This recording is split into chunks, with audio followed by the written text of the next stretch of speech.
అమరావతిపై అదే అక్కసు, భూములు ఇవ్వద్దంటూ గ్రామాల్లో వైకాపా నేతల ప్రచారం, కార్యాలయాల్లో వినతి పత్రాలు అందజేస్తూ కుటిల యత్నాలు, వైకాపా పెద్దల ఆదేశాలతో అని చెప్పి హెడ్డింగ్ పెట్టారు. లేమల్లిలో కొంతమంది వైకాపా నేతలు సంతకాలు సేకరించి వాటిని కలెక్టరు, ఆర్డీఓ, తహసీల్దార్ కార్యాలయాలు తీసుకెళ్లి రైతులు భూస్వామ్యానికి ఒప్పుకోవట్లేదంటూ ప్రచారం చేస్తున్నారంట. ఎవరో చెప్పు, ఆ పేర్లు కూడా రాయి. వైకాపా నేతలు ఎందుకు బుర్రజల్లుతూ అమరావతి మీద అక్కసు కాదు, రైతుల మీద అక్కసు కురిపిస్తుంది మీరు, అక్కసు వెళ్ళగక్కుతుంది మీరు. రైతులు పచ్చగా ఉంటే చూసుకోలేంది మీరు, ఓర్చుకోలేంది మీరు. అప్పుడు కూడా అంతే, పంటలు తగలబెట్టింది మీరు, తగలబెట్టి ఉల్టా తప్పుడు కేసులు పెట్టేది మళ్ళీ మా మీద. రైతులు నిలదీస్తున్నమాట వాస్తవమే కదా. ఏం చేస్తారు 1,00,000 ఎకరాలు తీసుకొని?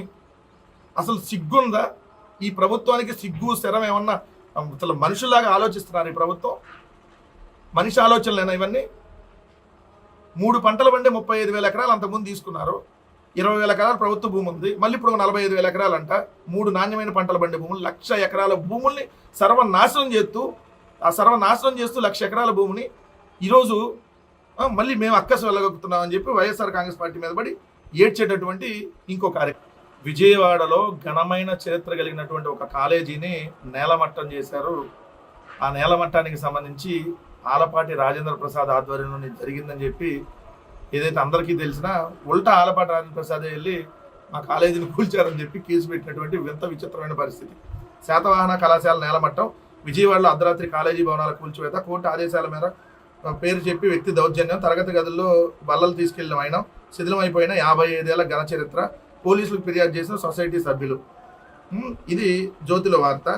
మీరు ఈనాడు చూసుకుంటే ఏదైతే ఒక్క సెకండ్, ఈనాడులో శాతవాహన కళాశాల భవనాలు కూల్చివేత, మిగిలిన వారిని కోల్చకుండా అడ్డుకున్న పోలీసులు, కోర్టు తీర్పు అర్ధరాత్రి తర్వాత కరెంట్ ఆపేసి కూల్చివేత, శుక్రవారం వేకువన 2 గంటలకు జేసీబీలతో కళాశాల ప్రాంగణంలో తరగతి కార్యాలయ గదులను కూల్చేశారు. ఉదయం 7:30 గంటలకు సమాచారం అందుకున్న సూర్యారావుపేట పోలీసులు కళాశాలకు చేరుకొని కూల్చివేతలను ఆపేశారు. 2 గంటలకు స్టార్ట్ చేశారంట, 7:30 దాకా పోలీసులకి సమాచారం లేదంట. ఇది విజయవాడ నగరంలోనే ఉన్నావా లేదంటే ఆఫ్రికా ఎడారుల్లోనే ఉన్నా జరిగింది ఇన్సిడెంట్? విజయవాడ నగరంలో 2ంటికి కూలుస్తున్నారు. ఆ కాలేజీ దగ్గర వాచ్మెన్ ఉంటాడు, కాలేజీ దగ్గర వాచ్మెన్తో పాటు ఒక 2-3 పనిచేస్తారు. ఆ ఎదురు పక్కన పోలీసులు కూడా ఆ రూట్లో తిరుగుతూనే ఉంటారు. కనీసం తెల్లారు 4ంటికో 5ంటికని తెలుస్తారు. ఆల్రెడీ అది వివాదంలో ఉందని తెలుసు. ఎమ్మెల్సీ ఆలపాటి రాజేంద్ర ప్రసాద్ ఆ శాతవాహన ప్రిన్సిపాల్ని కిడ్నాప్ చేశాడని తెలుసు. కానీ పోలీసులు 7:30 దాకా సమాచారం అందలేదంట. మామూలు పోలీసు వ్యవస్థ అద్భుతంగా పనిచేస్తుంది. ఆలపాటి ఫిర్యాదుపై కేసు నమోదు. ఎమ్మెల్సీయే నా కాలేజీని కూల్చేశారని చెప్పి ఎమ్మెల్సీ వెళ్ళి కంప్లైంట్ ఇచ్చాడంట. ప్రిన్సిపాల్ మిగిలిన 10 మంది మీద కేసు పెట్టారంట. అసలు ఏం జరుగుతుంది రాష్ట్రంలో? అసలు ఎమ్మెల్సీ కాలేజీని అర్ధరాత్రి కూల్చివేయటం, ఎవడో వచ్చి కూల్చేయటం అసలు పాజిబులా? తెలుగుదేశం పార్టీ ఎమ్మెల్సీని మళ్ళీ ఎమ్మెల్సీ కంప్లైంట్ ఇచ్చాడంట, నా కాలేజీ కూల్చేశారని.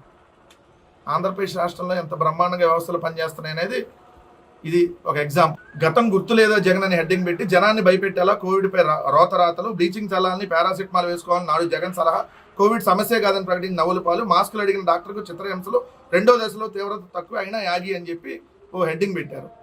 అంటే జగన్మోహన్ రెడ్డి గారి పత్రిక, సాక్షి పత్రిక సర్కారు చోద్యం చూస్తుందంటూ, కోవిడ్ సమస్యపై సర్కారు చోద్యం చూస్తుందంటూ వార్త రాసిందంట. దానికి జగన్ రోతరాతలని హెడ్డింగ్ పెట్టారు. మరి మీరు కోవిడ్ మీరు చోద్యం చూస్తున్నారు అధికారులు, అందుకనే రాశారు. దానికి నీకొచ్చిన నొప్పి ఏంటి రాధాకృష్ణ నీకు వచ్చిన నొప్పి ఏంది? ప్రభుత్వం మీద వార్త రాస్తే మధ్యలో నువ్వు బ్రోకర్ అయింది ప్రభుత్వానికి ఏమన్నా?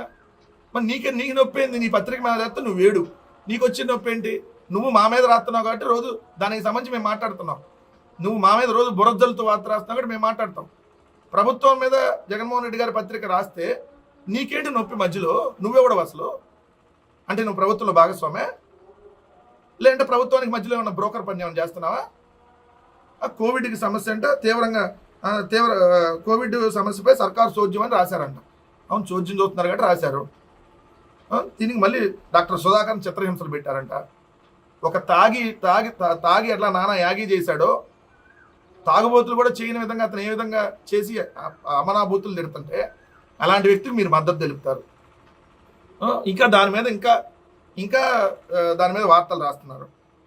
కొసమెరుపు అని రాసి, కరోనా సమయంలో రాజకీయ పార్టీల నేతలు సామాజిక కార్యక్రమాలు దూరంగా ఉండాలి అంటూనే గత ఏడాది ఎన్నికల ఫలితాలు వెలువడిన జూన్ 4న వెన్నుపోటు దినోత్సవంగా జరపాలని పిలుపునవడం జగన్కే చెల్లింది. మీరు మన మహానాడు చేశారు కదా, లక్షల మంది అని చెప్పి మీరే, మరి మీరు కూడా ఆపేయాల్సింది, చెప్పాల్సింది చంద్రబాబు నాయుడు గారికి.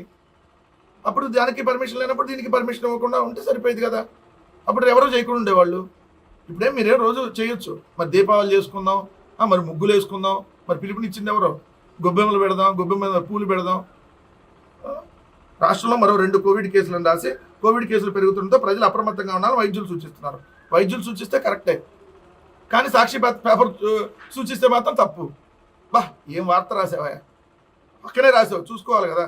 వైద్యులు సూచిస్తున్నారని తీసేస్తే సరిపోయేది. ఎలాంటి బురదలుతారంటే, కోవిడ్ లాంటి సమయంలో జగన్మోహన్ రెడ్డి గారు చేసినటువంటి మేలు ఈ దేశ చరిత్రలో ఎవరూ చేయాల. అంత గొప్పగా పనిచేశారు. కోవిడ్కి సంబంధించి దాదాపుగా వేలాది మంది ప్రాణాలను కాపాడారు. ఇది ఫ్యాక్ట్.